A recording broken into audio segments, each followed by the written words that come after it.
Well, here we are again, XFM on a Saturday. Just gone 1 o'clock, Steve, if I'm very much mistaken. But we're not here as such. We're away again, gallivanting around. We've got to do the special sort of best of again. Okay. Which we did a few weeks ago. So this is the best of the last 3 weeks. Which I think is, I think it's the best 3 weeks we've ever had. But I'd like it condensed into 2 hours. Yeah.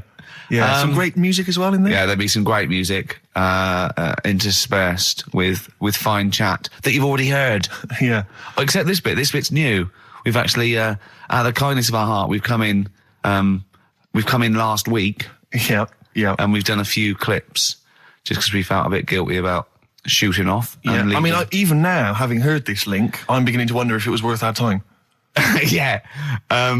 Well, should we play a classic link? Let's play, what, from the last 3 weeks? After this is Feeder. Alright, so, here's the first bit. Yeah, you might want to try and you heard about the hanging one when the fella was... Sorry, mate, go on. When the fella was hung. Well hung? He was hung, and... hung? Sorry, what's hung? He was hung by a rope. So, isn't that... No, I think it wasn't he a Chinese emperor? And wasn't he hung? Yeah. He was hung. Some fella who'd done something, they hung him. And, Wait, they wanted him? It's not a word anymore. He was hung. Look, don't be doing that again, because you said squoze wasn't a word, and then I showed you a menu today that someone sent, and it said fresh orange, squoze. Inadvertent commas, and next to it was the word colour, spelt C-O-L-O-R. So, presumably either the American menu, right, in which case there's loads of American words that we don't use, or it's just a badly typed piece of work. Anyway, there was a bloke that was hung. He was hung and that, but he didn't die. Hung on that, he was definitely a Chinese. Hung on that, yeah. I remember him now, yeah. He didn't die, and they said, just hang on a minute whilst we change the rope and that, and he stood there waiting, changed the rope.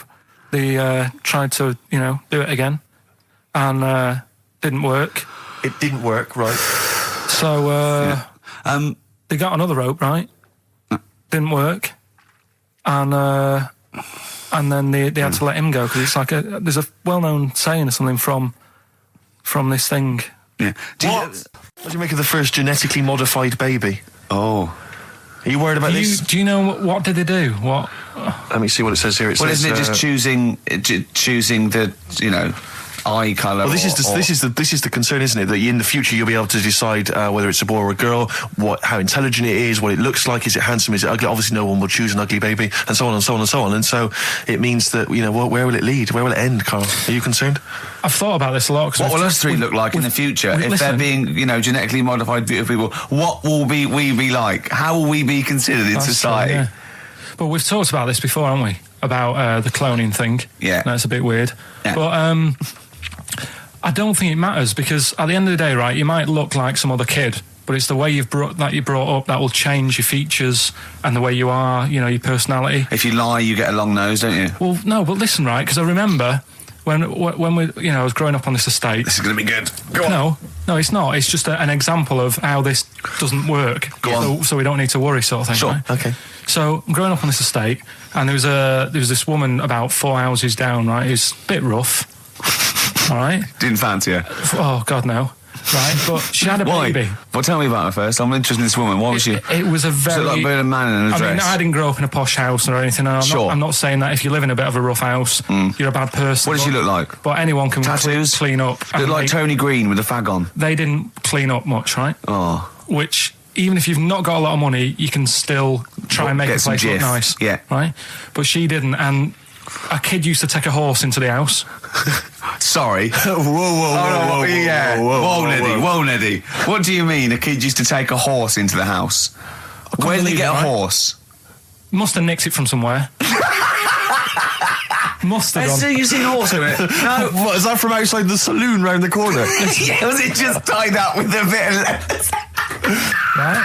And, that's great. Did Big Jake come looking for it? I'd been out. So let me get this. This was before the lynching stopped or after?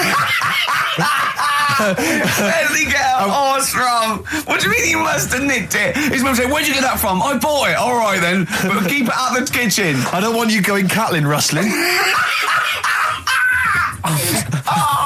Where did he get a horse from, Carl? And how long did he have it for? Was he leading it or riding it? Mum, open the door, I can't stop. I can't stop it. Open the patio door as well. Looks like we got us a runaway. What do you mean? I don't know, but the thing is they couldn't afford to buy one because they're not cheap. So I'm just guessing. Maybe that's wrong of me.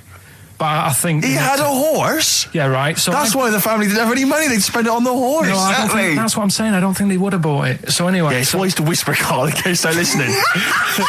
Yeah. And they could be in the room next door. It's not buying it, it's keeping it as well. Oh. So I was like in the car with my dad coming into the avenue, and you used to have to drive down it to turn round. And you know, sort of go back to our house. You had the traditional method of transport. Yeah. And the horse was in the lounge. Reading a paper. Just like walking around. Oh, God! What? And when I was doing... I tried to earn myself some money once by flogging little flowers in plastic cups. What? This is genius. It just keeps coming. What do you mean you're trying to flog little flowers? What do you mean? Wait. Let's play a record. Let's play a record and come back to this. It's always going to just unravel and unravel. It's going to go for hours. Let's play a track, deeper and deeper. It's like an onion, isn't it? We've created a whole world here where there's a man living with a horse. Just walking around the lounge. I come from the West Country. I've never heard anything like that. I just think of a big sort of like orange carpet and it's got a rediffusion telly and this horse going, I'm fed up in here. Exactly. This is really... I am not taking the rubbish out again. Yeah. Right, play a record. Let's have Velvet Underground. We've got that lined up. Oh, yeah, the classic from the first album, I'm Waiting for the Man. Let's come back to the horse in a second. Little flowers in pots. What do you mean? Carl's found love on the street before, haven't you? How's it going with your bird, Carl? Are you married? No. How long have you been out with her? 7 years. Because, I mean, you're quite a simple man. Yeah. You're sort of a simple in a nice way. Ways. I mean, you're like Helen from Big Brother. Yeah, you're sort of nice enough, but I look normal. Well, yeah, you sort of do. But you could be one of those that just suddenly go mental with a pen. Yeah, do you know just what I mean? Stab people through the eyes. Yeah, you sort of look normal. But if I wouldn't really want to wind you up to a point of frenzy. How did you meet your girlfriend? Through work. What, through her work? What, you phoned up and said... We worked at the same place. Oh, you're right. Yeah. You're quite an enigma, aren't you? Could you give us more on that? At work. You met her at work. What, she came in selling sandwiches? She was going through the bins outside. What do you mean you met her at work? Why are you having an attack on me? You're the one who's sad and lonely. No, he's done you again. Yeah, but what I thought was interesting was I just scratched at him and he just went mental. Yeah, no, it's like a bear caught in a trap. It's funny, isn't it? You'll never learn. No, I was just interested to find out what the story was because it might be a really romantic story. Well, it's not. All right, jeez. I mean, the fact he doesn't want to talk about his love affair. I was thinking about you in the week, and like, does it worry you? I mean, you sort of joke about it now, and we're talking about it in the office. You know, like, oh, is Steve really touchy about the way he looks? And, what's this? Where's that come from? He's done it again. He's done you again. I was walking home the other night, and I was thinking about it. And do you worry that when you're old, you will be on your own? You did start it though, didn't you? Well, Carl, I'm glad you brought this up. because I mean, for me, you know, a lightweight, frothy entertainment show on XFM on a Saturday afternoon is exactly the place where I want to discuss the desperate, lonely future that's inevitably coming my way. Oh, God. I'll tell you what will cheer you up and forget all that. A bit of Embrace. Oh, one of the most hated bands. Placebo. Bitter End on XFM 104.9. This is pre-recorded. We recorded this a couple of weeks ago, before Christmas. I hope you had a great Christmas.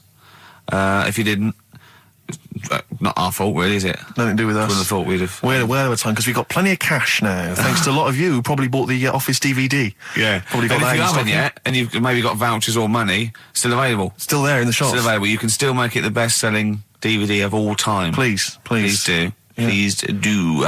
I'll tell you what you want to hear there before you make your mind up. I'll tell you what, if you like this next clip, go and buy the Office DVD. I think you will. It's a brilliant clip. It's the one where we talk about, well, it's self-explanatory. Yeah. That blew me away, right? That the fact that he got the name, he got the number. Spooky bit, right? I'm walking home. I called you up a couple of times and I left a message on your phone because it was just amazing. Not only was he good at magic, but his maths was brilliant.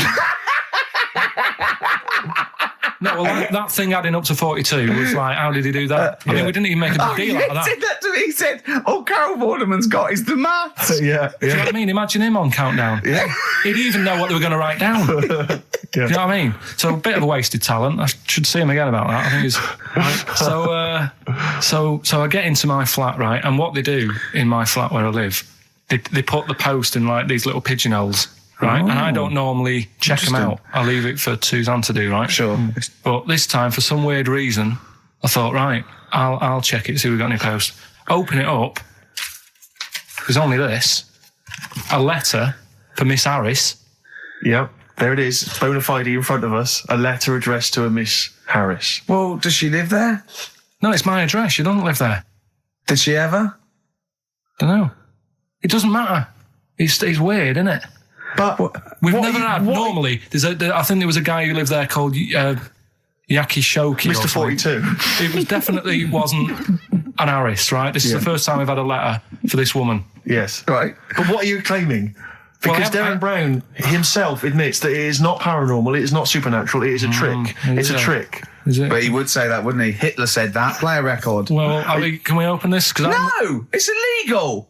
No, but I'm thinking if What it's if a we opened birthday it off card air? for someone's like 42nd birthday. Right. You can't open that letter. Go and put it back, or you cannot open that letter. Why not? You can't open someone else's mail because you think Darren Brown's supernatural. What if we steamed it open, then resealed it? No one would know. It's only a letter. You can't. You can, but I don't want any part of it. Carl, I if think you should open it. No, you open I'm it. not opening it. It's against the law. You should open it Right, then. we won't open it then. They won't send you to prison. Forget it. You'll get off. Cure? Yeah. Bit of cure? There's no it's cure, no. approaching. I'm looking. Well, I'm tempted to open it. Well, do you want to, Steve? There you go. No, I'm not going to open it. But I think you should definitely. 6 Different Ways by The Cure from the album The Head on the Door. We've enjoyed that. The head on the door, Carl. Ooh, bit of a coincidence. Spooky, isn't it? It was only 4 weeks ago you were talking about a head and a door. Exactly. Has the door got a number on it? 42. Oh, dear. So we're not opening it. No. Well, I can't open it because as the producer, right? Oh, yeah, because your standing in society is such that they'd make a real example of you. Yeah. A producer of a tin pot radio show once a week. Yeah, he should know better. He can press buttons and talk at the same time. Sending down. But they wouldn't try you in an adult court. You would Carl. get They away. wouldn't be You allowed. would get away with it. Just they hear you speaking for a little while, and the judge would end up squeezing your head and letting you off. It'd be like those people who train monkeys to break in. Do you remember down in South London? We talked about it in the past, and they were going around robbing stuff, and they trained them to do it. Yeah, think so they're I doing think some time I don't think those monkeys would have got in trouble. It would have been the keepers. So, I think XFM would probably take the rap. Will you open it? No, I can't be seen to open it. No, he's I'm a an writer award-winner. director. Exactly. So am I. I can't be seen to open I'll it. give it here then. Right, I'm having no part of this. That's against the law, but Right, I'm having no part of it. open it. Come on, you've started now. Right. The thing is, right, if it's important, we can say maybe she's listening. But do you need the stress? What it could be anything. What are you going to say? We're going to say, oh, and if you are listening, Mrs. Harris, you have got gonorrhea. Call the clinic. Do you know what I mean? It could be anything. Oh dear. Oh well, I think my talk did well. Well, what is it? Is the number 42 on there? What is it? Can you say? Be careful. What? Let me see what it is. What is it? Dear Sir, Madam, your periodical dental inspection is now due.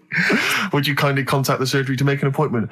Harris, Mrs. Harris, if you're listening, your periodical dental inspection is now due. You might want to contact the but the dental surgeon that you normally go to.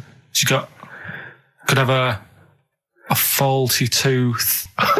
42. 42. 42. I don't believe it. 42. 42. Oh my God.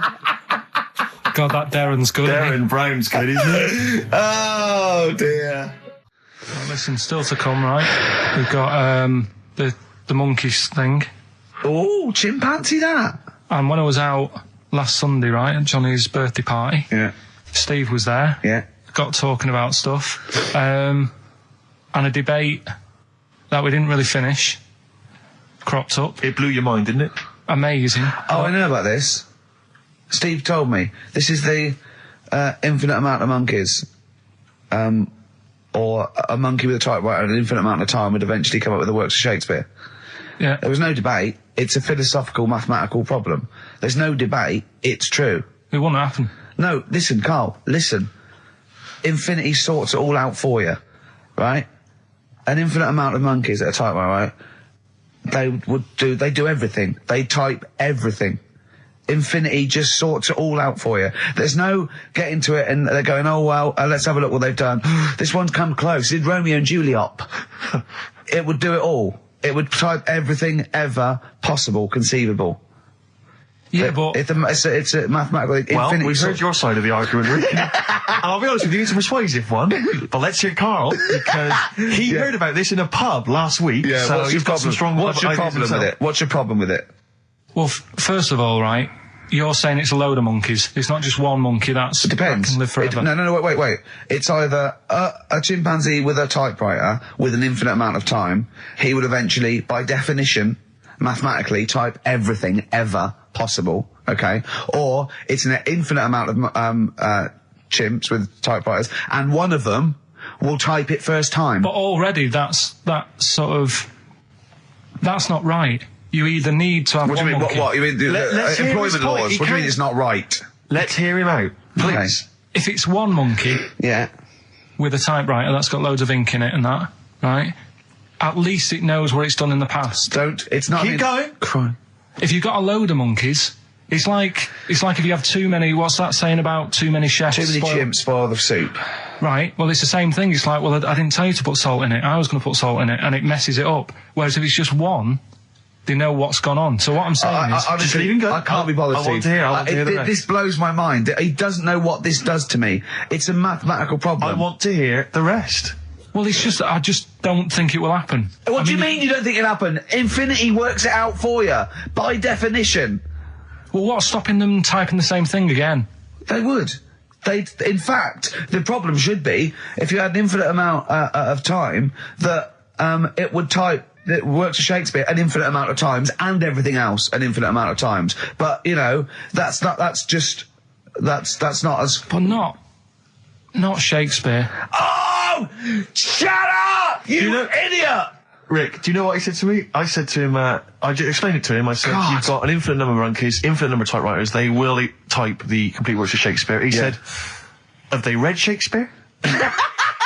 You're an idiot! Play a I record. said no. I'm not having this They're not doing conversation. it from I'm not having memory. it. I'm not having it because it really, really winds me up. But you're saying they'll do it with no spelling errors. Well, they do it an infinite amount of times. And they do it wrong an infinite amount of times. And they spell the last full stop wrong an infinite amount of times. And they get one thing wrong in Hamlet wrong an infinite amount of times. They do everything an infinite amount of times. But are they going off a story that they've... Play a record, Carl, because I'm going to knock you out. I'm just saying, Shut up! do they know the story? They're monkeys! Oh, Christ. No, Right, but- okay. We went. It was a great day, wasn't it? Brilliant round of golf. Absolutely brilliant. Such a beautiful place in Stoke Poges. It's like a really posh place. And are you a good golf player? Well, we'll get to that. Oh, okay. Blimey. Wow. He bought the shoes especially for it. Oh, We could brilliant. hire- I'd love to have seen him in those little shoes. I know, and they were no good because they were metal spikes. We had to change them. He was annoyed straight away. He spent over £22 on these golf shoes. We hired a buggy that was brilliant fun. I was bombing along, wasn't I? I don't drive, but it was great on that buggy. Well, you've been on a buggy with me and you were a bit Terrifying. scared. Yeah. What? I nearly killed us once. I was just taking banks and things, but you don't see sort of bunkers, and he'd scream and go, stop! And he'd put his foot down the brake, and then I reversed. At one point, he sort of did a handbrake turn next to the lake, and then we had to reverse, right? And you know, you just flick a switch and put your foot down. He did that without looking. I looked behind, there's a big oak tree there. He screams, watch the tree, right? So... Dukes of Hazzard.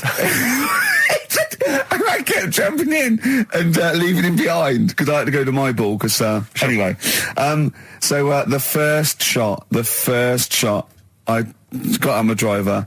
I honestly did one of the best shots I've ever done. It went straight down. It was great. I thought, phew, got away with that. Because it's always the first one, because it's a clubhouse and you want to look good. Yeah. So, he tees up, and I've been saying, buy some balls. He just got 6 balls. I was going, well, what if you lose me? I won't lose 6 balls, right? He tees up, right?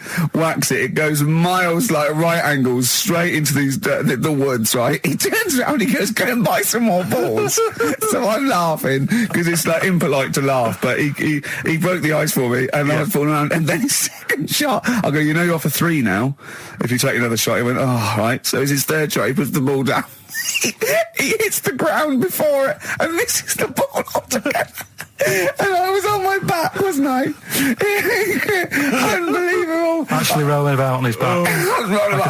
And we were terrible. I went round 107. He went round in like 119 or something. Sure. It was just rubbish. How long did it take? 5 hours. Of course. And there was no one around, luckily. But it was fantastic. So then we go and have our meal. What annoys me, I said, right, I'll go for a run. He went, I'll have a bath. I said, I'll see you at 7:45.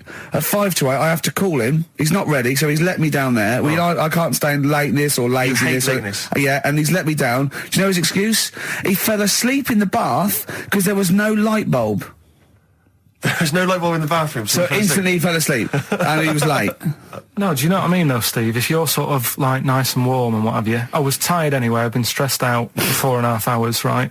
My life flashed in front of me a few times in that buggy. So it's all sort of wears you down a bit. I thought, right, I've got a headache.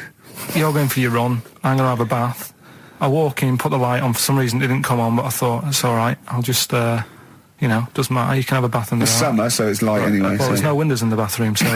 So you were in the darkness? So I'm in the darkness. I nod off because I'm shattered. He calls up, hassling me. So I said, well, it doesn't normally take that long for me because, I haven't got, like, long hair. I've got a dryer and sure. I can sort of one wipe. Yeah, he's already 10 minutes late, though, when I called. Well, 10 minutes. 10 minutes. Late. This is late, this. Next. It doesn't matter. Dinner wasn't until 7:15, so we had, like, another 20 minutes anyway. So it doesn't really matter. Yeah, but we said 7:45. So he's calling up, hurry up. So I said, yeah, all right. So I get out and dry and like my tackle and what have you. Calls back again 30 seconds later. No, I don't. I don't like that. You're not going to do that, though. Give it a wipe. 30 seconds later, come on. So I end up going downstairs to the meal area, naked, with a wet shirt on and wet socks. I've got headache as it is. Meant to be a relaxing weekend. But anyway, so we have our meal, which is really nice. And then we're sitting in the bar. I'm having a cigar by the fire. Yeah. Like, we're having a rather nice Pinot Grigio. Yeah. He's there going, I've got headache. Is this 1955 that you live in? I know. Yeah. It's so right. We are knackered because he's not used to work. I've seen him moaning, falling asleep. He's not used to it at all. And you've been on your feet for over half an hour.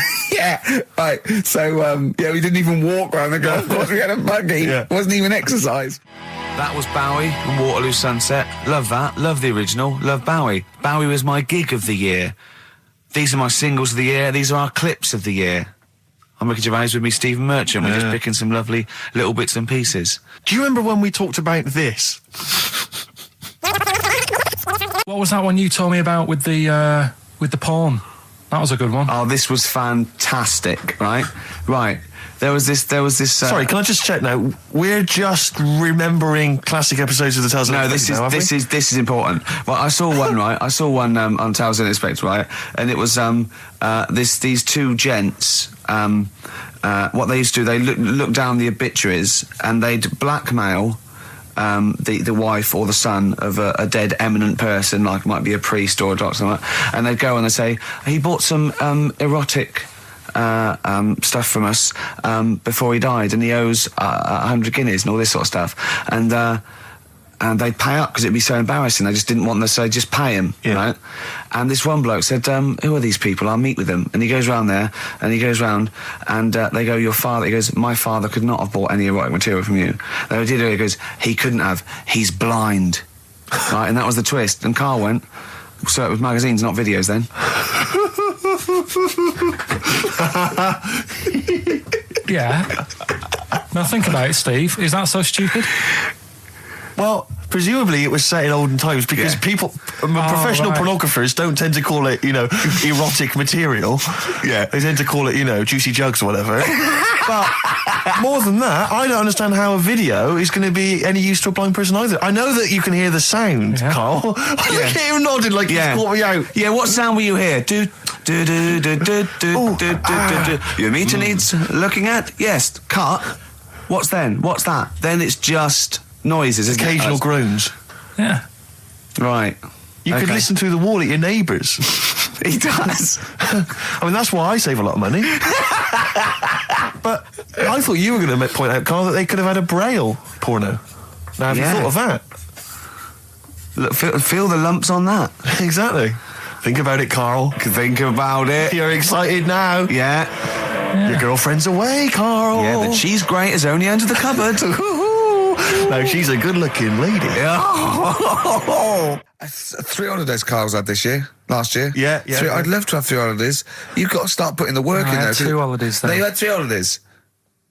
You went away with Suzanne and her parents. Yeah, well, that doesn't count. It does count. If you book 2 weeks off the firm, you go away and you go, how was your holiday? Go, well, it didn't really count. It wasn't a really good holiday. Can I have them days back, please? My New Year's resolution is to be nicer to you, but well done, sense. You've already broken that. No, but talk sense. Talk sense. You've had 3 holidays this year, and I'm just saying, you're in your 30s now, and 30s is when you should be really putting the work in. That's true enough. To reap the benefits in your 40s, 50s, 60s, 70s, 80s, 90s, and 100. Carl, what's your New Year resolution? What about think before you speak? It's worth. I mean, see, I'm allowed to laugh. I'm allowed to laugh at things other people say, Carl. That is a good suggestion. How was your holiday, Carl? It was all right. Right, brilliant. But that I don't see on the ratio of good to bad in Carl's mind. That might be amazing because we never hear him sing the praises of anything. I'll tell you what. Can we have a cracking little tune and then come back and hear about Carl's holiday? I'd love to do that. Let's keep it tight. Love to Tear Us Apart by Joy Division. Now I can't put my finger on it, but that doesn't sound like the original, and it's off a compilation. It sounded a bit fast. I think the vocal was slightly different. If anyone can, put me out of misery, I think it might be in a session of the time or something. Carl, is it a New Year resolution for you? Another one. Maybe when we ask you to get a song, get the original single version. I could be wrong, not some but obscure session. Yeah, it does seem different, doesn't it? Very odd. Yeah. Maybe we just remember it wrongly. But anyway, that's XFM for you. 104.9. I'm Ricky Gervais with me, Steve Merchant. Karl Pilkington. Carl, you went to Lanzarote. Yeah. People said don't go to Lanzarote. They told you it was Lanzarote. They told you, were they right or wrong? You were right, yeah. Really? Yeah, it's a bit ropey, yeah. Is it? Why? Just out there. If it wasn't for the volcano they had, it'd been knackered. That's their big draw, is it? That's it, basically. That's all they've got going for them. When you landed, was it really hot? Were you quite excited? You were thinking this is okay? It was warm. It's we can't complain about the weather. The weather was all right. Sure. You know what I mean? That's what I went for, but it'd be nice if there just was something else. Yeah. What did you do all day then? Did you read your ritual book? No, I didn't read that. I read that book. Do you know the book that I bought and all the chapters were messed up? Oh, yeah. I bought a better version of that. All right. And I read that. Excellent. And then... Did it make more sense in order? Yeah, a lot easier to follow. Yeah. And then we went and had a look at the volcanoes and that. They've got 36 of them to look at. How many did you look at before you realised that pretty much you've seen one volcano, you've seen them all? Probably about 6 or 7. Really? Yeah. And then when you got to the 8th, you thought, now I know what this is going to be, Suzanne. This is going to be like a mountain with a hole in the top. Yeah. Really? But it happened years ago as well. It's like, just keep a couple, fill the rest in, tidy it up. Fill the rest in! Yeah, no, Well, getting some builders. No, seriously though. Okay, 4 million tons of concrete, please. They're an absolute death trap. Yeah, what do you mean fill them in? Do you know what a volcano is? It's just a hole, isn't it? That's happened. Well, it's more than the hole. It's more a portal to the magma in the centre of the earth. Back in 1730 it happened, and they still haven't sorted it out. Well, when you say it happened, volcanoes were made a lot longer ago than 1730. No, but the one that did Lanzarote in. Right. Sort it out. What would you suggest? How can they fill it in? It's joined. It's all joined. No, but what I'm saying is, the big plates of the earth are all joined. All the magma's joined. With the trade centre thing, that happened. They cleaned it up, sorted it out. They've moved on. That's what I'm saying. Whereas Lanzarote have just gone, leave it. It happened back in 1730. You misunderstand me. How, in the name of God, can you fill in a volcano? You ignorant twit. No, but it's not just the holes. They've actually left the lava everywhere. That's what I mean. It's not just the big holes. There's lava everywhere. But it's molten rock. They can't just pick it up like they're like a carpet. Put it in the holes. The holes are there ready. Just push it all in. That's what I'm saying. Right, we've got who's that on the line? It's Rob. Rob, and are you a doctor? I'm a final year medical student. I'll be a doctor in 2 months, touch wood. That's close enough, isn't it? Yeah. Excellent. So, where do you study? Do you want to give more details, or do you want to remain anonymous as you're calling in to I study at Barts Hospital.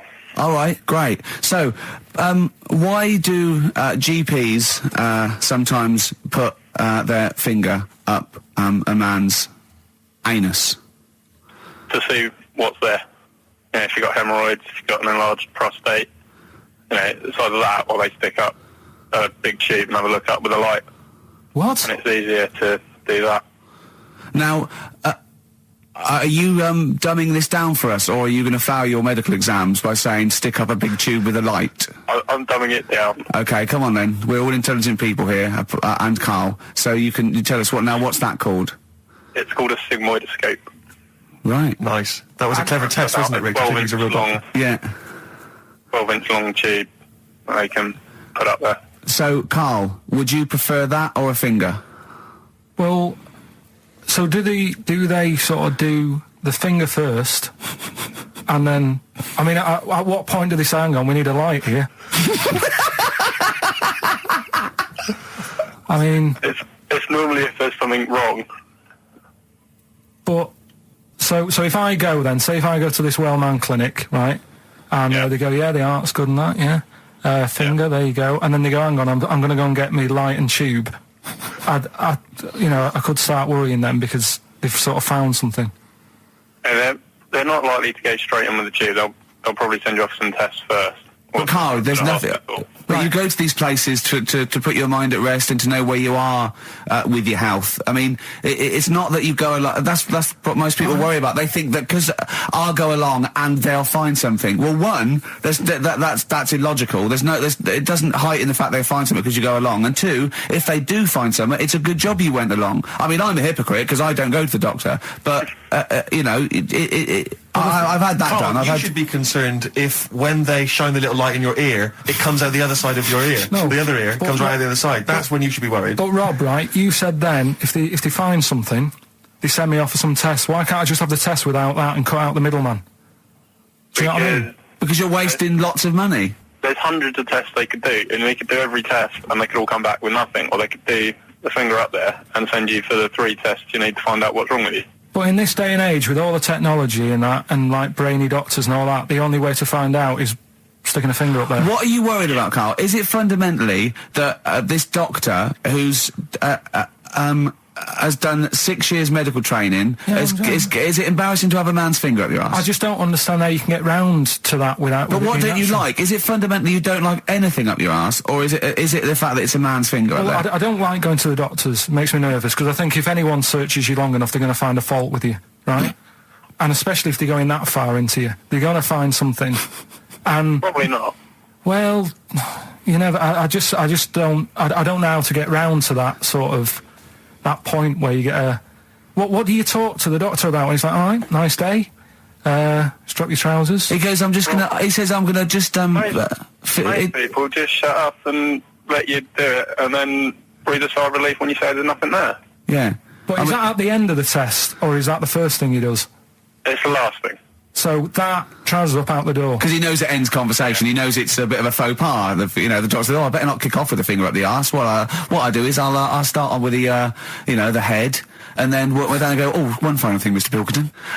So Rob, he drops his keys and he goes, "Pick them up." And as you bend over, will you be doing this, Rob? Is this what you're like open to do? You do all these. I'll have to do it at some point. all doctors do it at some point, no matter what they specialise in. So the first one, is he another doctor there to sort of make sure you're doing it right? Not dentists. No, but do you know? Dentists aren't doctors anyway. But do you know what I mean? Like, normally it's like a co-pilot will have someone with them for the first one. So when you put your first finger in, Yeah. will someone be there going, right, you just want to move to the left of I've it? already done it. Have you? Yeah. So that's the thing with a student, you're learning. So you get people teaching And you how to learn do on- these things. Can I just point out, Rob, I think I'm right in assuming that you have a glove on, Yep. and there's lubrication, Yep. and it doesn't hurt. No. There you go. What are you worried about, But Carl? who's this person who everyone's testing on in your class? It's not one person. One person. There's like, when a patient comes in and they've got a problem, your boss, the consultant, he does his finger up, and if Yeah, he but- finds something, he goes to the patient, is it alright if the student has a feel as well? Then the Well, student what- puts on a glove, puts the leave on the glove, and sticks his finger up and sees what he comes out with. Rob, I wish you could see Carl's face. I mean, his face when you said, and he says, can this fella have a go as well? He looked horrified. That he thought it was a free-for-all, like there's a queue of people trying on gloves and going, let's have a go. That looks good up there. What have you found? No, I mean, how come you had to sort of... Is it not something you could test on yourself rather than waiting for other people to come in? Because then, you know... It's Cause an then you awkward position to get to, really, isn't it? well, but you can have a good rummage then without feeling too awkward, but to sort of have a go on your first patient when you don't really know what you're looking for anyway, do you know what I mean? Never really thought about it. Because you don't... If you've never done it before... You pop your finger in there, and you've got to sort of look. You've got to have an expression on your face, like you know what you're finding. Well, they can't see what you look. They can't see I'm telling you your what's face. there. You got the big boss consultant man going, now move your finger there, and you'll probably feel this. Because he's just done it. He knows what's there. Well, what? Oh, so he's already had a go. He's had a feel, and he's going right. If you feel to the right, that's the conglomerate or whatever. The conglomerate, yeah. It's conglomerate is in perfect working order. Well, I'm still. Thank you, Rob. Thank you. I'm sorry you had to go through this. Carl is probably the worst patient you'll ever encounter in your medical career. Good luck with your finals, and thanks very much. And do you know any female doctors who do this? Or? Thank you. XFM 104.9. Thank you. 4.9, I'm Ricky Gervais, with me Stephen Merchant. It's the best of. You've been voting in all week, sending your emails, so here's the clips that you wanted. Right, okay, right, the results of, We ain't got a winner for the first time. Yes, we have. We've got done this loads. feature for... We've got loads of winners. No, we haven't. We've done this feature for 3 weeks. This is the first time I've managed to sort of... What? Well, let's go through them then. What have they got wrong? The first one. The first one? What was the first one? Yeah, the first one. Well, hang on. Let's do them in reverse order first. So what's the last one? The last one, the clue was that bloke does sport on the telly and he's got a little kid. What's that? That's Destiny's Child. Des, who does ITV Sport, that's has got terrible, a tiny man. child, right? No, terrible. that's fine. They got that. okay, Destiny's Child. What's the one? Des What's the middle one? Right, the middle one. Right. Child. The second one was he doesn't like women. Yeah, he's got a couple of kids. That's a bit weird. Yeah. Right. That was PD. That was Puff Daddy. That is offensive. Go on. But it's not Puff Daddy. It's Puff Daddy. And he's not even called that anymore. He's called P. Diddy. Well, Okay, fair enough. but they got that one. Yeah, yeah. And if I'm being tight, these lot are as well. Yeah. Yeah. Tight means something in Manchester. Go on. Right. And the first one that they're having problems with, I don't think them birds should be allowed in this They've area. got it. Boyzone. It's not Boyzone. What's the clue again? I don't think them birds should be allowed in this area. That is perfect. A boy zone. No birds. No women. No women, yeah, birds, right? A boy zone. Sorry, Carl. If that isn't the answer, their clue is better than yours. That is brilliant. What was yours? Boy zone. It works perfectly. What's your answer then? Bangles. I have no idea what that means. Like seagulls. So you don't want them in this area, so you're banning them. Bangles.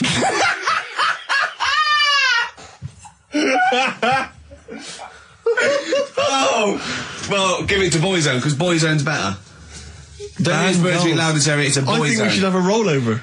Carl beat them. Carl beat them. You have to use his logic, surely. But theirs works. You can't do what am I thinking. No, that's not what I'm thinking. It perfectly. It works perfectly. I think you've got to give it to the ones that got the boy zone. Well, how about, right, because they didn't actually get into my head and my Well, way of thinking, heaven right? forbid. How about we just keep back the David Attenborough and they can have, I'll chuck in the Hellraiser, right? Okay. and Blondie album and the Madness Yeah, one. okay, pick a winner at random. Pick a winner, Steve. I'm going to give it to Paul Sloman, who got those answers, and he also says, P.S. Carl, you're a moron. So I'm Brilliant. giving that to Paul, and good luck to him. Right, well, He's got a crazy night tonight. If we can rush these over to him, he's got a cracking Saturday night. well, if I'm a moron, I might get your address wrong when I send them to you. Oh, Coming right back at you, Paul. Yes. Carl, you're making noises while I'm talking. Yeah, but you do this all the time trying to wind me up. And I'm not saying Manchester's the best place in the world, but what I'm saying is there's bits of it that I really miss. Yeah. Like last Sunday, right?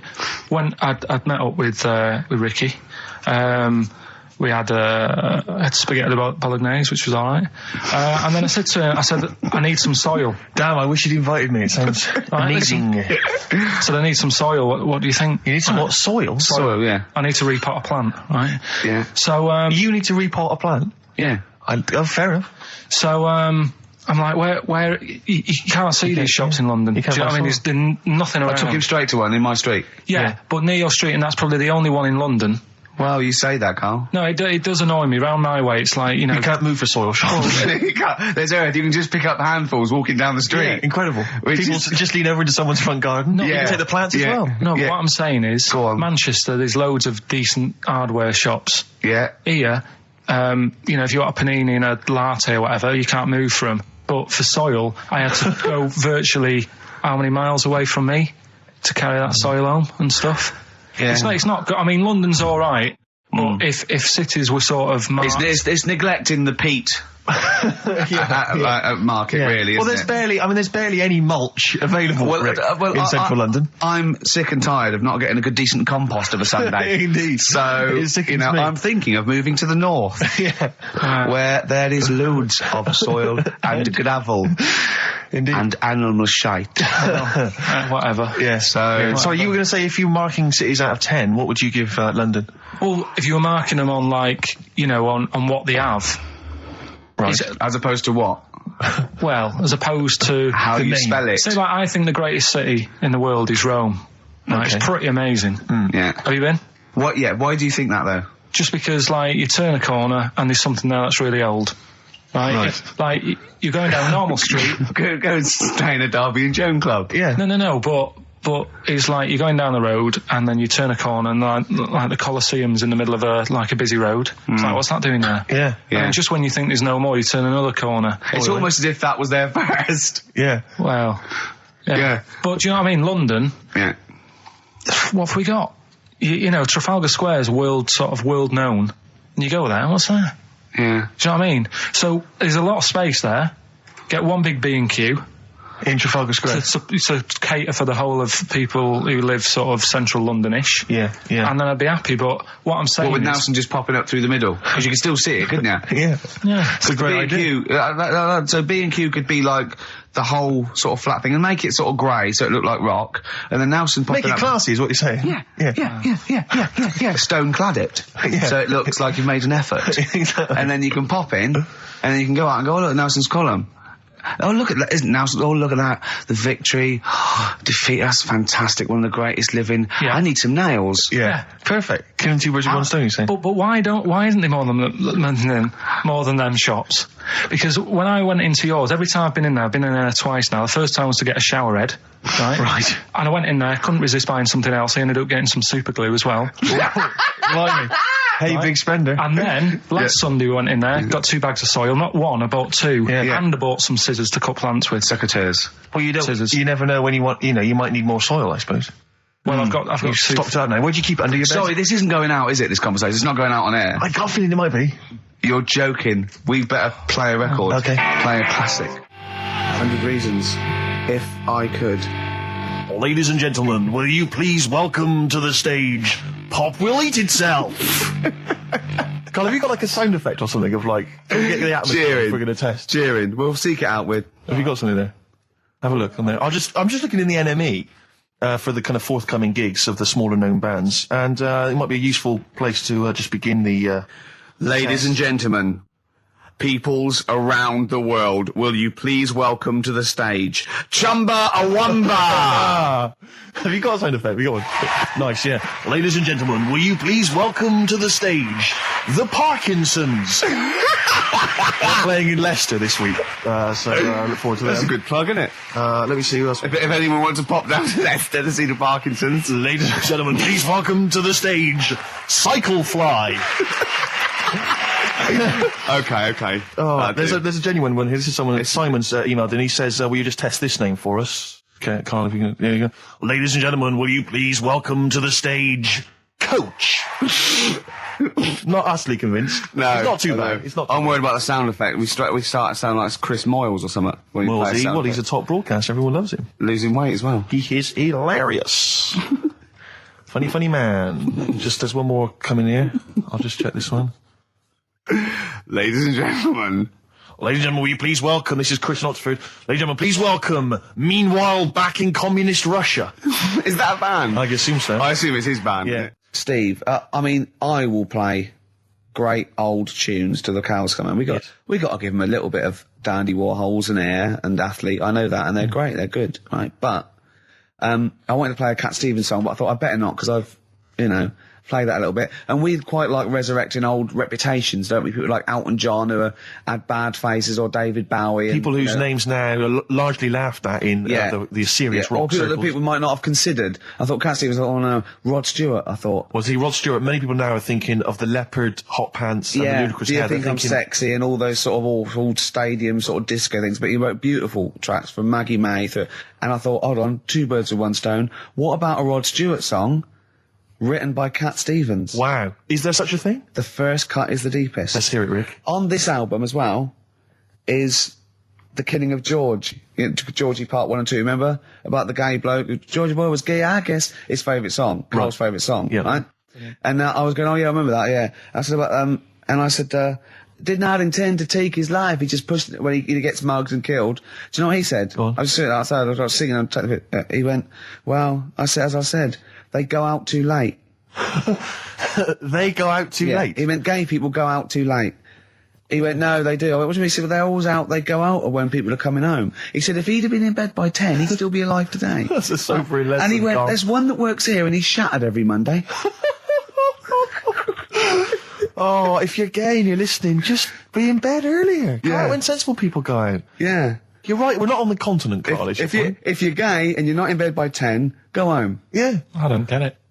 No, like, again, I spoke to you in the week, and I had much better things, like when I tell you about Brian Blessed climbing Everest, and for some reason it made him, it played havoc with his belly, and he followed through and he had to clean up. Shut himself? Yeah, using ice and snow. Why are you telling me that Brian Blessed, in what way is telling me that Brian Blessed shit himself once in any way educational?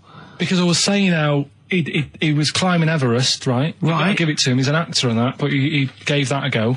Yeah. Right? It played... What's the point of that, you'd say, wouldn't you? You'd say, God, he's so he's alright. Me doing a boxing match, there's no reason is rubbish, but him climbing Everest and shitting himself, yeah, he did that. It's commendable. Right, and he's only going to, go and do it again. He's going to climb it again. Yeah, but he might not shit himself this time. Yeah, what's the point in going? Nothing's changed up there. Yeah, good point. Yeah, What's it been? Well, it has. They've probably cleared out by now.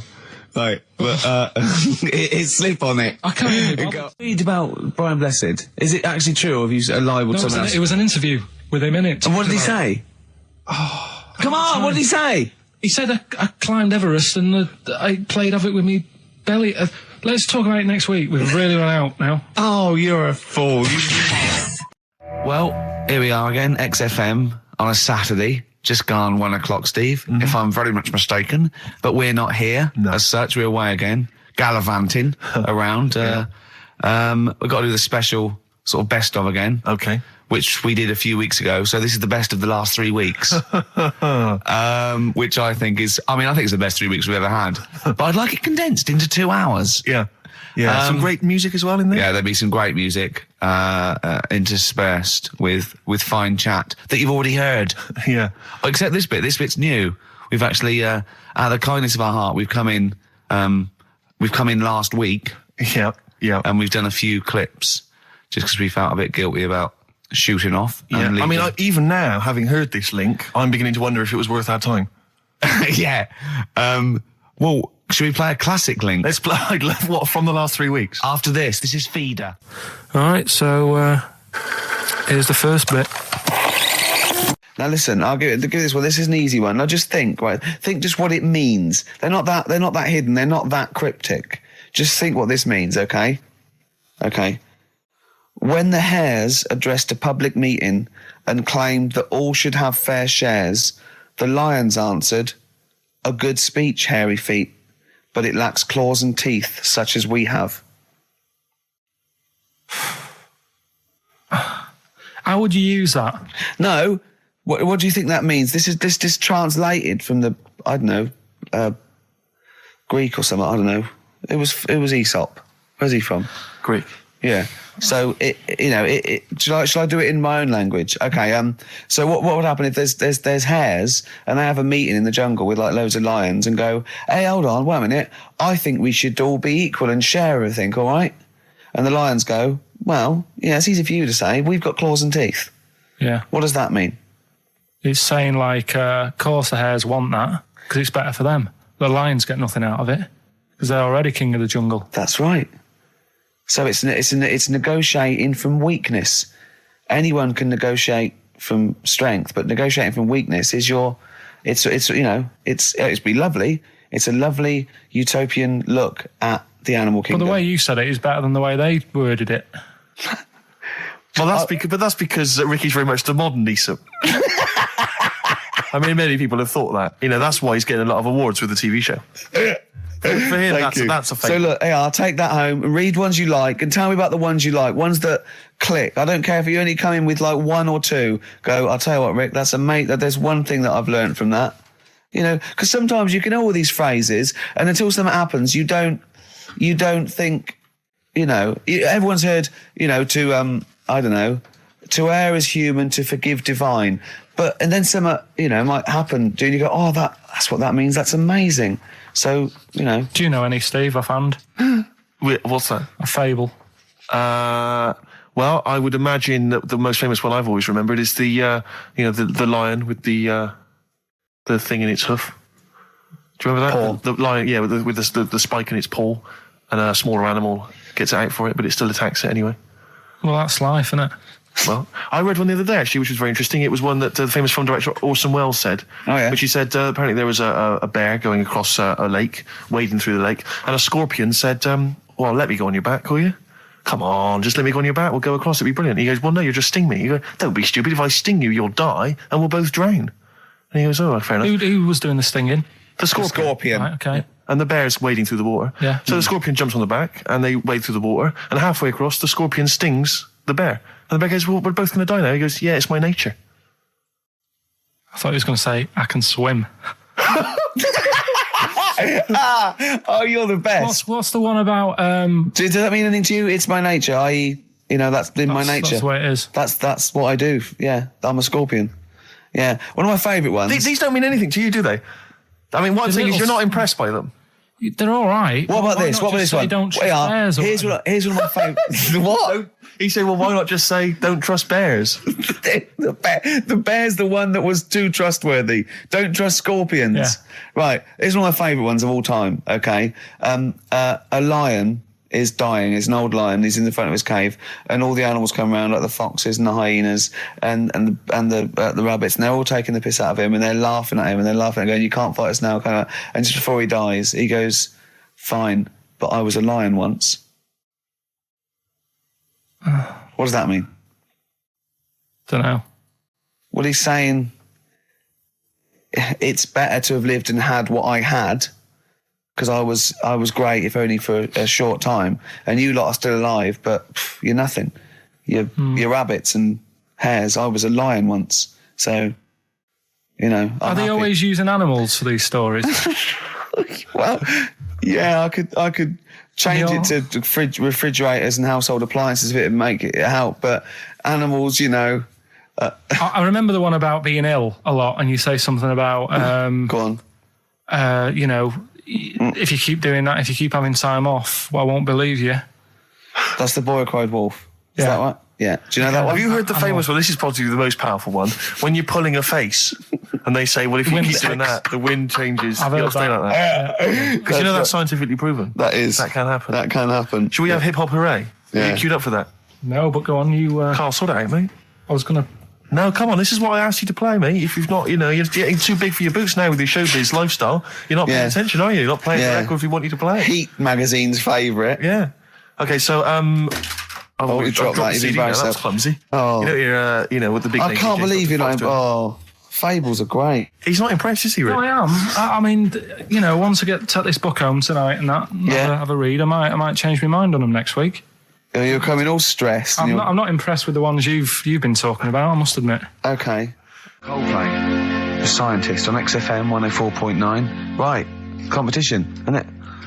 No, it's Educating Ricky Part 2. Oh, is it? Yep. I wasn't even listening. He's doing all the work. I wasn't even listening. I want to spill some water down on that. Right, what's this one again then? Right. What's the teaser headline? Teaser headline is, What's Tomato with You? Brilliant. Yeah? Go on in. How excited were you when you came up with that? You couldn't wait to come in and tell us, could you? I think it's a good one because you won't forget it now, will you? I mean, like the worm one. What's so special about the worm? You know, a lot of people think that if you cut a worm in half, two worms will grow, but no. What happens is if you cut the head end slightly nearer the tail than the tail will die, but the worm with the head will be okay. So, it's exploded a myth, and it taught me something. Right, so the second one, part 2 of Educating Ricky. What's Tomato with You? Yeah. What this one's about is, ages ago... This is scientific. There's never a date. There's never a country, a location. Okay, settle down, children. No, this is A-level history. Right. Once upon a time. Yeah. When a mental place with swords was a king, forget his name, but he was a loony. So, and it was literally ages ago. Yeah. So, good luck in the exam. Yeah. Right. So, like, you know, all right, many years ago. Oh, yeah, cleared that up. Go on. They thought tomatoes were poisonous. Right? Okay. Because what Hold on, are they going to be proved wrong at the end of this story? Well, because I don't want to give away the ending, but is it something to do with are they poisonous tomatoes? No. Oh, you're having a laugh. I don't believe it. Go on. They're going to be eating tomatoes all this time. Oh, Steve, what's tomato with you anyway? Okay, so hang on a minute. What's Let's just tomato with recap quickly. Many years ago, Yeah. when people thought tomatoes were poisonous. Yeah. Go on, yeah. Well, they didn't know they were poisonous then because they were still eating them. But what was happening? Well, they're not. was- But they're not poisonous. but hang on a minute. All right. And it's not. I'm just going to listen. I'm not even going to talk. Okay, I'm not going to tackle it So, anymore. if you remember, years ago they didn't have like pottery plates. They had lead plates, right? What are you talking? Just let him talk. Sorry, what year is this? Let him talk. Come on. Plates made out of lead, and Right. what they'd end up doing, they'd say, right, do you want a tomato? And they'd go, yeah, all right. And they'd put the tomato on the lead plate and cut it. And because of the acid in the tomato, right, it would sort of make the lead runny, and the lead would go into the tomato, and they'd say, oh, it's lovely this, and they'd be eating it. They'd get food poisoning, lead poisoning, what have you, and they'd be really ill. So they thought tomatoes were poisonous, so they didn't eat them for many years. And when then you say someone they, said, do you this mean didn't the people happen. of Narnia? Yeah, this didn't happen. Where was Carl. this happening? Sort of in Britain and that. You put him on the spot there. Oh, I hope there's no uppity pupils at this school when they go, what do you mean, sir? Oh, if you're going to... Oh, I'm fed up with you. Do you understand?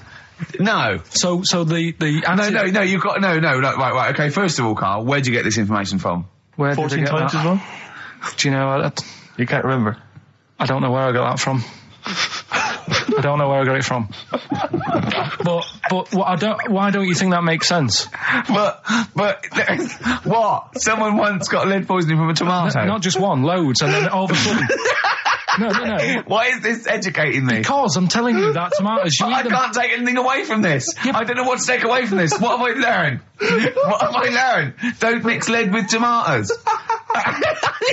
Why is this educational in any shape or form? What are you telling me? A long time ago in the land of Glunk, right, where the ninnies did slib, right, they thought tomatoes were poisonous because they ate plates of lead. What are you talking about? Yeah, but we all know tomatoes aren't poisonous. Is that what we're taking from the story? Is that the moral of the story? Don't believe these people that I'd never heard of before. What are you talking about, Carl? I think it's a bit weird. It's a bit weird, yeah. It's the same people that were spreading those malicious worm rumours.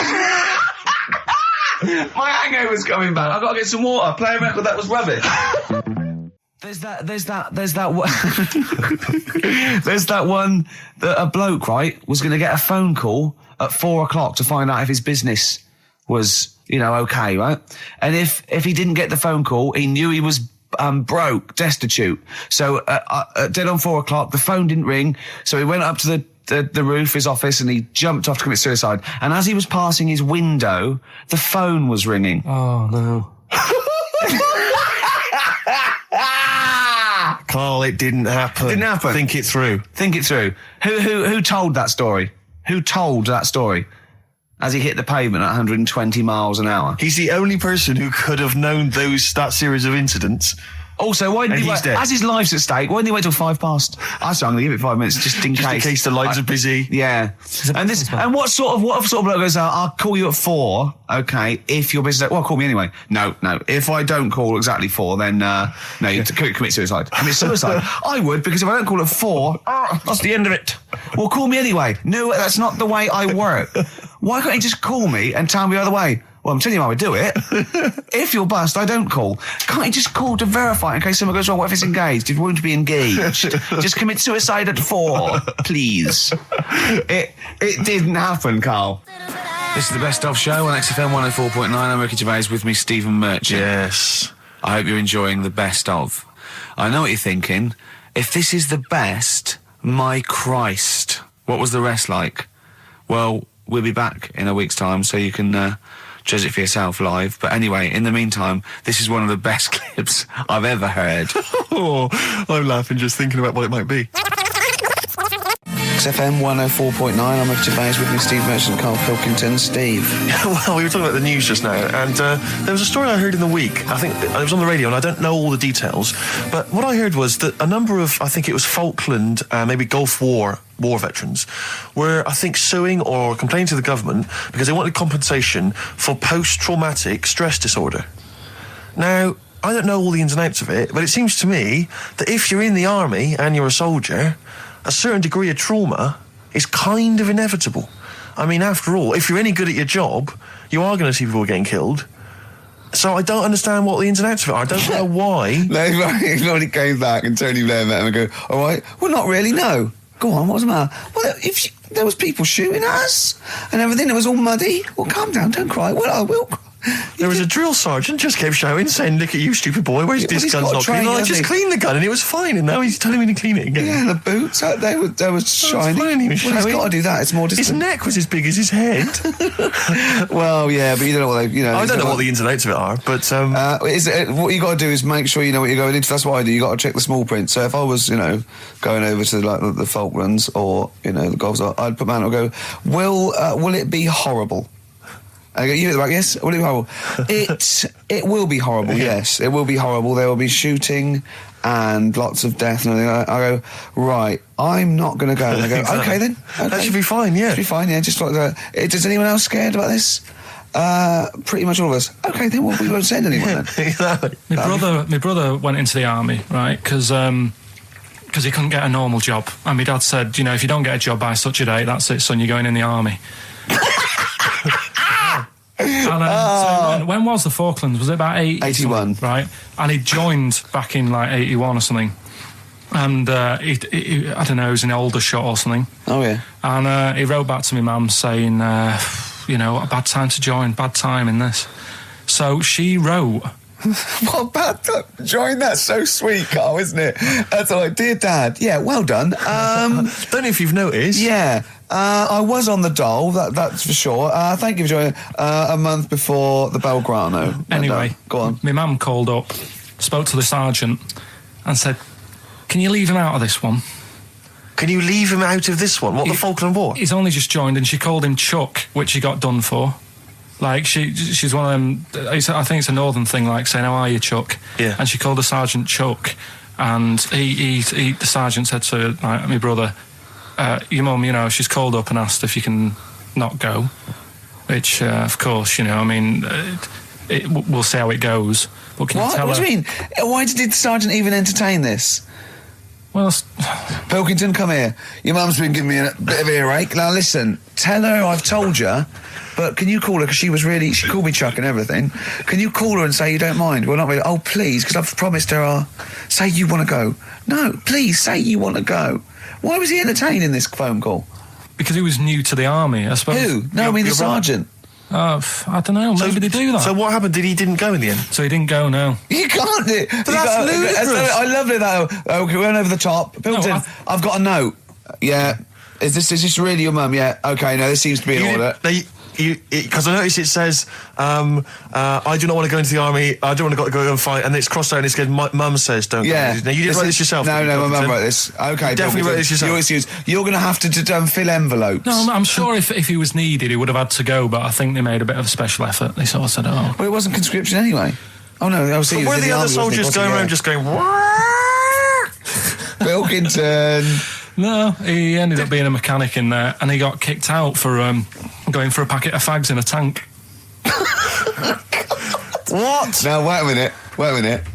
Do you mean he nipped down the shops in a tank? Yeah. I don't believe that, Carl. You've Honest made to that. God, that, and he went off with the sergeant's wife. So that didn't help, and he ended up getting kicked out. Sorry, your brother's a genius. I love this. First of all, he gets a call from his mum, going, let him up. He goes, oh, God. Then he goes, where's Pilkington? His mum's on the phone. Where is he? He's near your house, Sergeant. Near my house? Well, why is... No reason. Well, when he comes back, when he's finished, tell him his mum called. And can he get me a packet of fags? Tell him to walk this time. Wow. This is ludicrous. So the sergeant found out that he was sleeping with his wife? Yeah, I don't know. I mean, Did your mum phone up and say, let him off? No, Let him off marshal this him. time. Can he...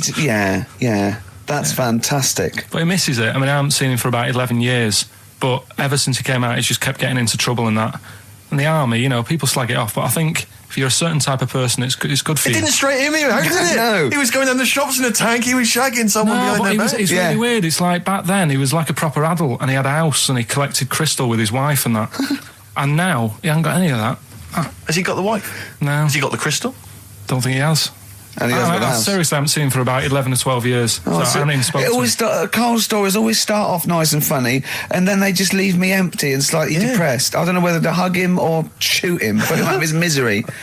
Can we take Carl to the... phone in if you think I should take Carl to the vets and have him put down, because it's just too stressful.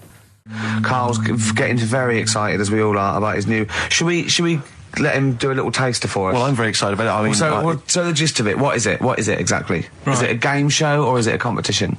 It's just, I just thought it's something that, you know, you can play and also people at home can take part in it. now, would they phone in about this, or they can just play at home while they're listening? They can just play at home. Okay. You mean we haven't got any prizes? No, there isn't. No, I think we could get him to phone in, maybe. Well, I don't know. Let's hear the game idea Yeah. first. Yeah. Right, it's music related. Okay. Good. And what I do is I sort of tell a little story, Okay. and that story makes up a song title. All right. Well, it sounds ambitious. So, Is it a cryptic clue? could be. Say like this, right? Oh, dearie me. Oh, dearie me. Say like this. Right. This woman, right, she's pregnant. You know the answer to this one, so don't be saying anything. This Okay. is just aimed at Steve. Okay. Right. This woman has a baby. Yeah. She's pregnant, has a baby, and the doctor's there in the hospital, going, "Oh yeah, you've got a lovely little baby Oh, here. you told me that this is... Oh, this guy. Got a lovely little baby. It's just coming out now. You'll be able to see it in a minute, and it's like covered in gunk and stuff. Yeah. And he's going, yeah, it's nearly here. It's coming out. I see its little head and that. and he gets hold of it, and it's full of all this gunk, right? The baby's full of gunk. Yeah, like the Covered in gunk or full of gunk? covered in it. Right. And he goes, here you go, get hold of your baby, and he drops it. Right. What song's that? There's so much irrelevance there, Steve. I can't tell you. It's not a cryptic clue. It's not a cryptic clue. Because only... I mean, the gist of it is relevant. That isn't the best one. That's just... Right. I mean, there is just... There's things there that you were dwelling on and thinking of pun. Don't. Just go for gut instinct. What was it? What was that? Right, I just need to try and get the basics of this. There's a woman, she's pregnant, she has a baby. Yeah. The baby's covered in gunk. Yeah. Right. And because of the gunk, the doctor drops the baby. Yeah. And that's all I need to know. Yeah, that is all you need to know. Yeah. The pregnancy is largely irrelevant. Okay, what are the key elements? It's the birth and the doctor dropping it that are the irrelevant. The relevant birth thing. and the dropping of the baby. Yeah. I've absolutely no idea. I can't even begin to guess. Think about what's happened here. Oh, Carl, She's had a baby, the doctor's trying to deliver it, he's saying it's a nice little baby you've got here. This is all irrelevant. This is all irrelevant. Right, let me tell you this. So just to be fair to Steve, he can get into your mind. Right, this is not a traditional cryptic clue, logical problem. This is Carl. What song am I thinking of? Right, that is Underworld, Born Slippy.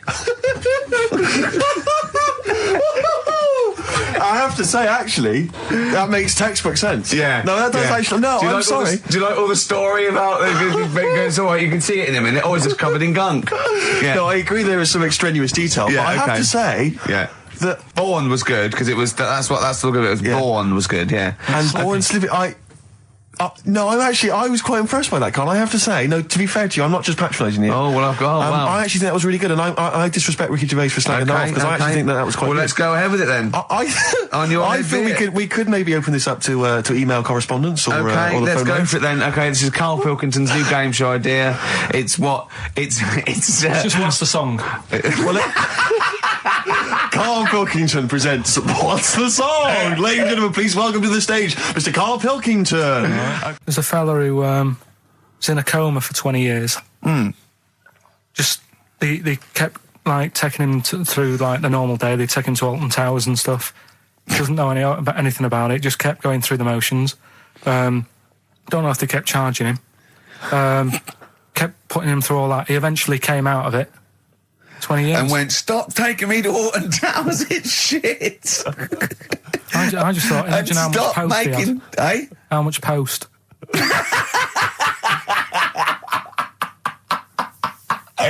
Oh, Did you read about that guy in the paper, Carl? He, sorry, on the internet.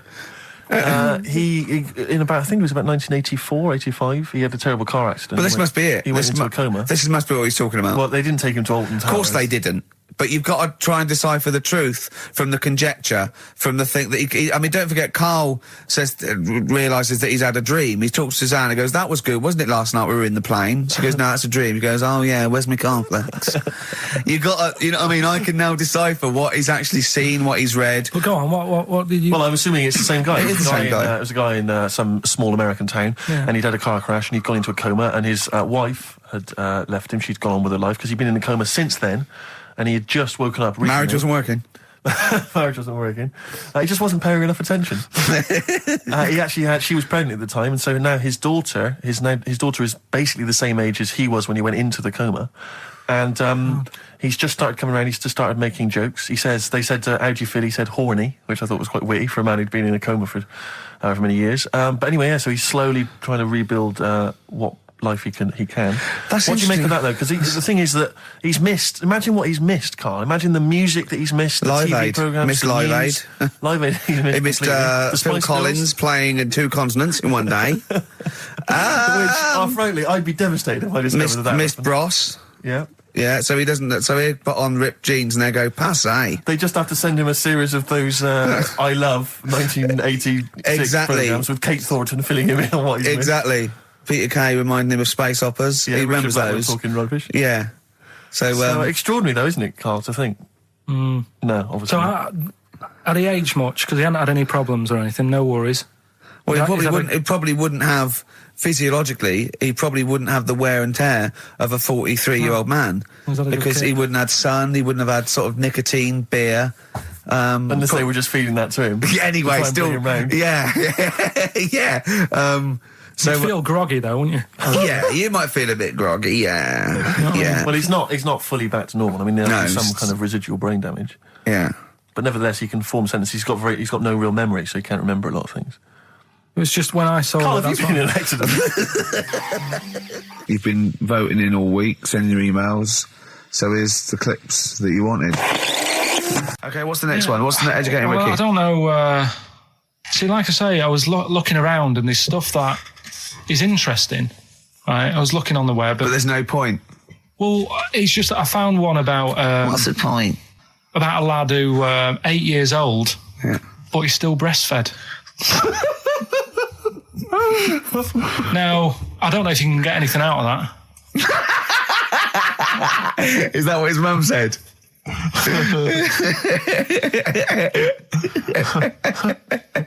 So, What do you mean? I don't know if I can get anything out of that. You don't need to. No, it's just that, you know, Where did you read that? that was on the internet. Oh, well, yeah. You're always unspecific when you mention it. It's just it was on the internet. Well, Yeah. I'm trying to think what I put in. I think I put in Y to see if I'd confuse a computer.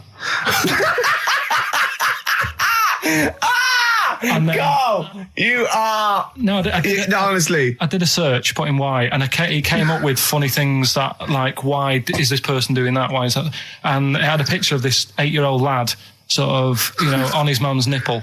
And it was saying, you know, is this healthy? You sure that wasn't asking you that question? What? I put in why? Just to confuse the computer. Like, the computer go, what do you mean? Yeah. Stop it. Yeah. Oh, look, yeah. Last week, I was walking home with him, and I went, he was saying something stupid, and I went, I've got a competition for next week. Let's do a phone-in, and it's called Karl Pilkington, Genius or Fool. Yeah. Right? And he went, no. I went, why not? He went, well, it'd be confusing, because they say there's no difference between genius and being a fool. We do that, don't we? No, but it's rubbish, and people say there's a fine line between madness and genius, and you know, it's a ridiculous soundbite. They don't say there's a fine line between a genius and an idiot. Well, the people who do are idiots. Yeah. So what would you do there, though, just to sort of wrap that little thing up? What would you do? That lad loves his mum's milk. What are you asking me to come up with? No, I'm A just... title for the story? No. It's What? just what would you do? Right? What do you mean, what would I do? Well, it's causing a bit of a problem in the area, right? What area? In America, I think it was. Oh, America are a problem, are they? George Bush is worried about this kid Well, who's no, breastfeeding at 8. Imagine it like this, right? Right. No, so Carl, what are you asking me about this spurious story you saw on the I internet? saw on the internet, there's Yeah. an 8-year-old lad, he likes his mum's milk, Yeah. and it's saying, is this right? Should it No, be it's going not. on? But what What do you want Ricky to do about it? It's not his responsibility. Yeah. No, but the little town that he lives in, they're all causing an uproar, right? Going, this isn't right. You know, No. I can't let my kid play out in case he's in the garden with his mum getting a bit hungry, right? So Oh, God. what should they do? Because his mum's saying, well, he likes it. Yeah. And he, you know, what do you do? I don't know the laws. No, but I'm not asking you to sort out the laws. I'm just saying, if you lived in that neighbourhood, what Yeah. would you say? If you went up to him and said, look, everyone's getting a bit fed up with this, look. I'd say, what would I do? What do you mean, what would I do? what are you asking me? Right, it doesn't matter. No. What are you asking me? What are you asking me and Steve and the I'm public? just saying, say if you live next door to this woman, Yeah. right? The kid's hungry, 8 years old. He's out playing on his bike and he goes, Mum, I'm getting a bit peckish. And he goes, all right, son. She whops one out. And he starts having his milk, right? You live next door, you're putting your washing out and you see this going on. You're getting a bit sick of it because it's gone on for months. 8 years, I assume. Why is it your business? Why because it got me. are you such a nosy neighbour that you're concerned? What would you do, Carl? Let's turn it back on him. Yeah. What would you do? What's your solution? What would you do? Well, I thought I'd say, right, why are you doing this? And she'd say, because he likes it. And I go, all right then, put it in a bowl first. And you think that would sort that out? No, because I was thinking about the whole thing, right? And You do that when you're a baby, and everything's all right, innit? Yeah. No one bats an eyelid at a little baby having a bit of milk from its mum's breast, right? Yeah. You'd almost say it was natural. But you grow out of it. It's like you don't see. It got me thinking about things you don't see, and you don't see. Did you put this into a computer? Show me things you don't see. What else don't you see? Well, you don't see like an old man having a Twix. You never. Oh! So what? You know the terrible thing about all this, Steve, is he's right. You don't see an old man I eating a know, Twix. that's a terrible thing. So what they have got, right? They've made old man toffees, haven't they? They've come up with Werthers. Is that a song? Oh God! You don't see it. So they've got their Werthers, right? Yeah. So, look at him. You think Forget he's it. giving a lecture at Oxford? it's not going anywhere. No, go on. Sorry. Go on. I'm just saying. Right. You grow out of things. Yeah. And the old man, I'm sure when he was a kid, he'd have a Twix. Yeah. Now it doesn't look right, so he's having. It doesn't look right. So. Right. I don't think Werther's originals were specially designed for old people. I think they were sweets that just happened to have been made for years. That's why old people eat them. Yeah. They didn't go, hang on, there's a market here. I've noticed old people aren't eating Twixes. Quick, let's make some old man sweets.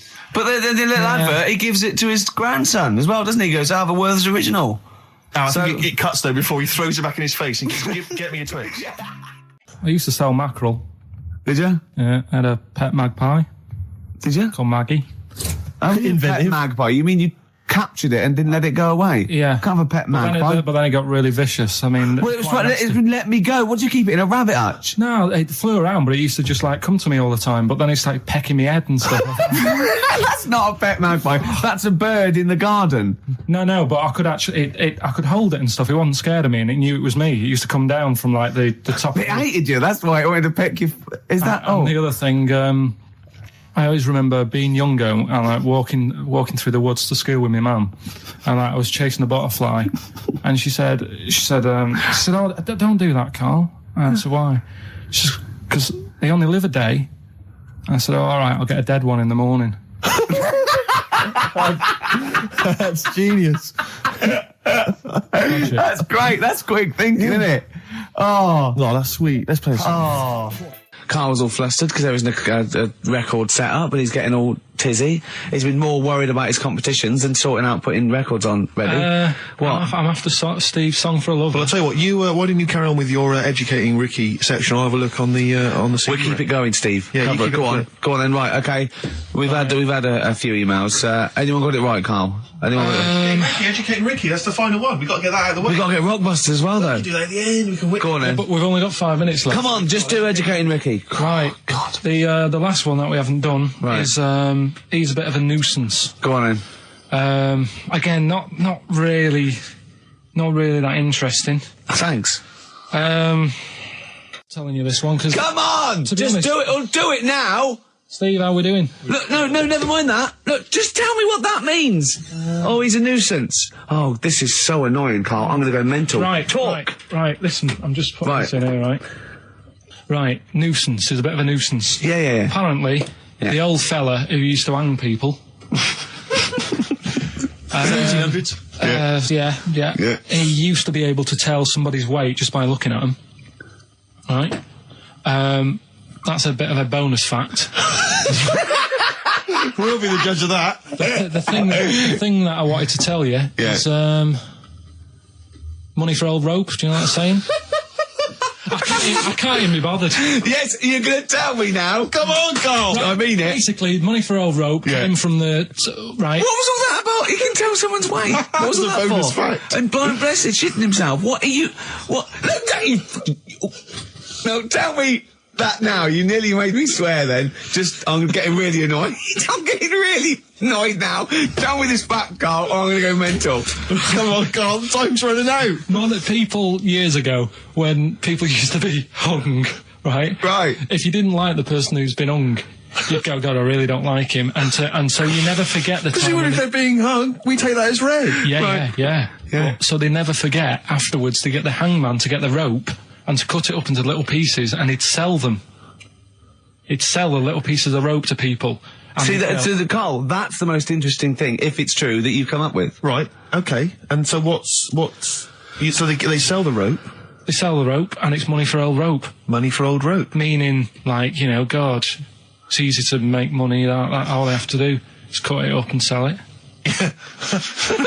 I'm cynical. I'm not so convinced. Listen, we're really tight. We haven't even got time for a last track. We've got an ad break, and we've got to give out. Okay, give the answers then. This is Right. ridiculous. All right, this is Carl, the producer of Ricky Gervais and Stephen Merchant on XFM 104.9. We're playing out some of the best bits. Hope you're enjoying it. Here's another one. I've got that feature Educating Ricky, which is a bit of a play on words as well. Right? Do you know the film, Steve? Educating Rita. Yeah. I see what you've done. Go on. I'm doing that, and I teach Ricky stuff. What do you teach me, Carl? Well, I've got a few different topics. Go on. Do you know, like how you taught me about Hitler and Che Guevara and Winston Churchill? Mm-hmm. I'm going to come in with topics every week, and this week I've got Ghosts? hanging bacon is one of the topics. Say that again. Hanging bacon. Hanging bacon. All the titles. Francis Bacon. No, all the titles are sort of named to sort of tease you and get you more interested in it. Hanging bacon. Well, you've certainly intrigued. Go on. What's another title one? Hairy Chinese kid. I'd go for that one. If there was a university degree with that title. Yeah, no, I'm going to go for hairy Chinese kid, And I the think. final one. Yeah. Alien gives man a beard. Right. Alien gives man a beard. I am going to burst. Right, listen, Carl, you've got to tell me. Right, first, let's do it in reverse order. We're not going to do it now anyway. What do you mean? We've got to do it now. This is the first interesting thing you've said in an hour. Okay, the listeners have just been subjected to rubbish and mistakes and everything for the last 6 months. Please, we've got to do Alien Gives Man a Beard. What is that? Tell us that. Right. Sorry, this is just you telling me something, is it? This feature is you telling me something. I'm teaching you something. Educating Ricky. Huh? So are we playing it now? We're already into this feature. Well into this feature, are we? Yeah, I suppose we are, yeah. Should there not be a jingle or something? Yeah, can we have a There's jingle? no point, because look, I come up with ideas and you dismiss them straight away, so I'm not wasting my time making stuff. Right. If you don't like well, okay, it. let's play Educating Ricky. Right. Brilliant. Go. Right. So- Ding-a-ling-a-ling-a-ling-a-ling. Educating Ricky. Right, what are we going for then? Hanging the bacon, hairy Chinese kid, Alien Gives Man a Beard. I think Alien Gives Man a beard. I'd like to do that. Right, there's this fellow, I think it happened in America, and he saw a bright light in the sky. And God, if you're bored. he stood there. This is a true story, is it? Yeah. He stood there, Yes, of course it isn't, Steve. and he saw this bright light, and it came closer and closer, and it was a UFO, right? Yep. And he looked at it, and it disappeared, right?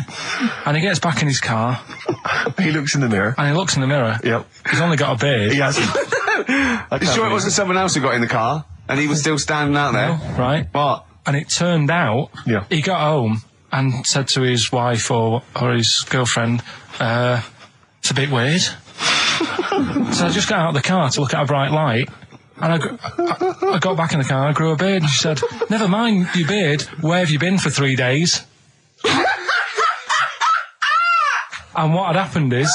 He passed out because he was pissed. No. The UFO had taken him for 3 days. Yeah. But he'd only thought that he'd only looked at it and it went away. Yeah. But what had happened is he took him and he grew a beard because he hasn't had a shave. Right, okay. I mean, was Will Smith or Tommy Lee Jones anything to do with this at all? Did you see this on a video maybe and thought it was an educational film? No, it's from a book that some kind person sent in to me. Here. Can I just ask again, just again, I'm just throwing this right back at you. Do you think there's any other possible answer here? Right? A man is absent for 3 days from home. He's grown a length beard. of time that it could take to grow a beard, lest we forget. What if he hadn't actually seen a bright light in the sky? What if he was lying? What if he was lying? He'd got knocked unconscious, he'd had a car crash. Just any number lying. of other No, things. just lying. Or he was just lying. Yeah, he'd been on a bender, getting pissed for 3 days And that with was his an mates. excuse to his wife. And they went, Dennis, what are you going to tell your wife? Well, wait a minute. Wait a minute. You're not going to believe I was out with you, lads. Just say you're only away for a minute. No, I wasn't away from it because of the beard. Oh yeah, look, it looks like you've been out for 3 days. Well, we have. That's Exactly. right. Okay, we've got to cover that then. Alien abduction. Great one. Okay, let's try that. Do you see? That's a little scenario there that could have been played. So, when you say educating Ricky, what have I learnt from this? Never listen to you again. That's all I've learnt so far. Never listen to you. Yeah, we'll add a little bit more in here, right? To Well, spice this no, up. what do you mean add a little bit more? We'll add a bit more to this what I'm educating you about, Go on. right? There's only a law in America that says if you touch a UFO, you're going to get done. Now, why would they make a rule? I don't know that. Do you know, like, all their rules have a code? Carl, I genuinely do not know what you're talking about. Right. Do you know, like, how here they might have... Do you know I what? have no idea. Right. Okay. Do you know, like, over here... I'm listening to Capital and these headphones.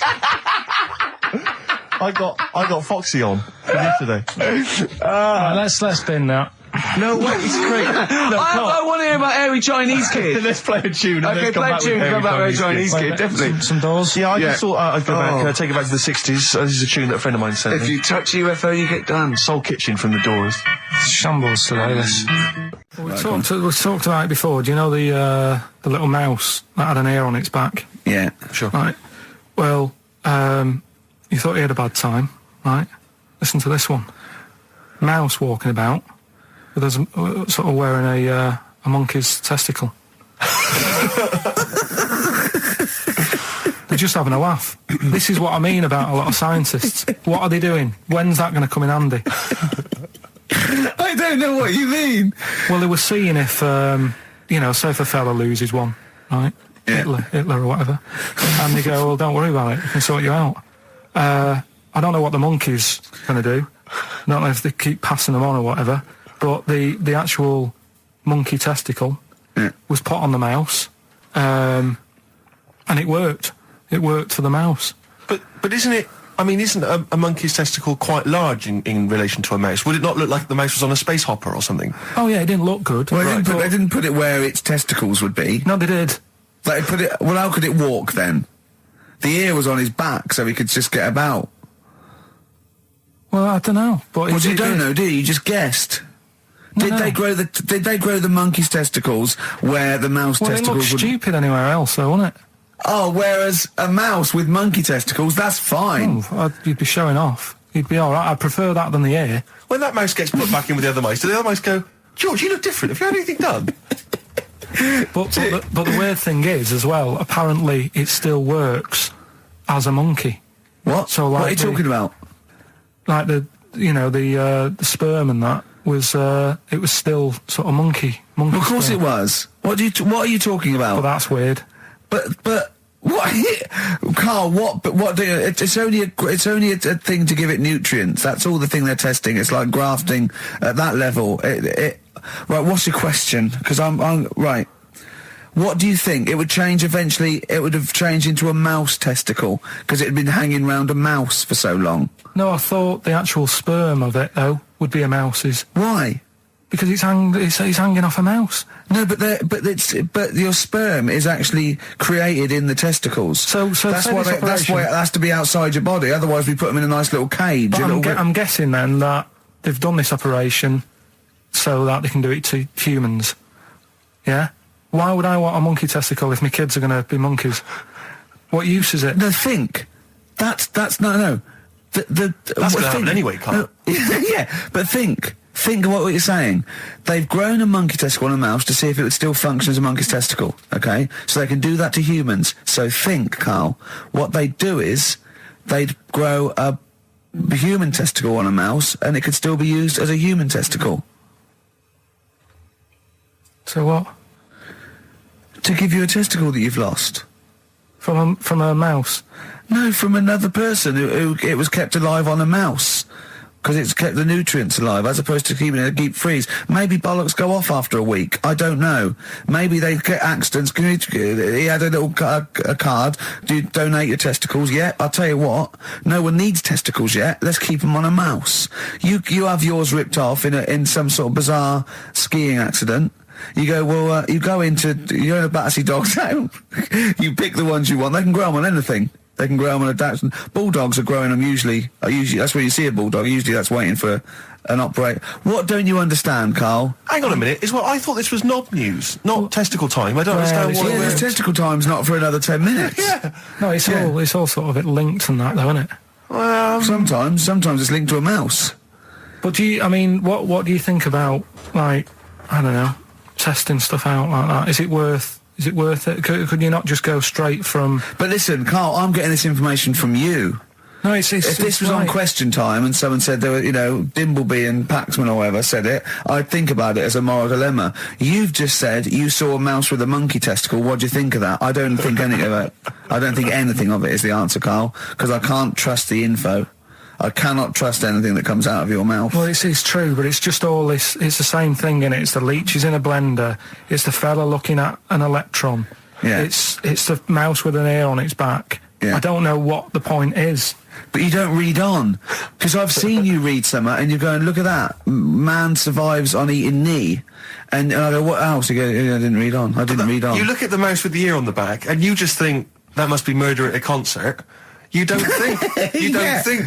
No, anything I else. just You don't think, read on. is it worth sort of wasting all You think he swallowed someone's ear? He gnawed it away and swallowed it and it's just in his system? Yeah. No, I just get a bit sad about the mice and that. I agree. I mean, that is sad, yeah. Of course, anything like that. Travis on XFM 104.9 on Ricky Gervais with me, Steve Merchant and Karl Pilkington. We're doing Educating Ricky. Right, final one. Come on, Karl. Right, what was it? It was, why don't they just get a diary or some paper or something to write on? Yeah. Yeah. Because snappy. I couldn't think of a heading for it. It's basically, Go on. people who have tattoos, I've never understood it, right? That they have something put on their arm. Right, sorry. Have we started the educate? Is this part of it? Are you educating me? This is something that will be useful in my life that I didn't know about. Yeah. Go on then. No, it's just like they've got a machine out, right, that does tattoos. Tattoos. You come up with a design you want, and you sort of this machine scans it, and you put your arm in this thing, and you press print or whatever, and then it does the tattoo on your hand or on your What, arm. like loads of little needles that follow a pattern? Yeah, The computer, basically, yeah. Is it a real tattoo? It's a proper. It's a proper one. The fella said. Well, as long as it goes out, it pierces the skin with a. I just wondered if it's one of those kind of, those kind of. No, it must be lots of little needles or a moving needle that can go Sorry, along but it. how is this cleaned? Like in between each person? Don't know. Probably. I don't know. Well, no, as long it's only that if it's one needle, it's just the head, isn't it? If it's one needle that moves and does it like like loads of little. What are we gaining from a machine doing it? Just because they're not going to sort of mess it up. But hold on, how do you keep your arm still? Because your skin moves slightly. So the machine it's won't. sort of strapped to your arm. Right, And so it's spread- the so- fella said that the tricky thing was in all this, it was the fact that, nobody would let him test it out on anyone else, so he had to do it himself.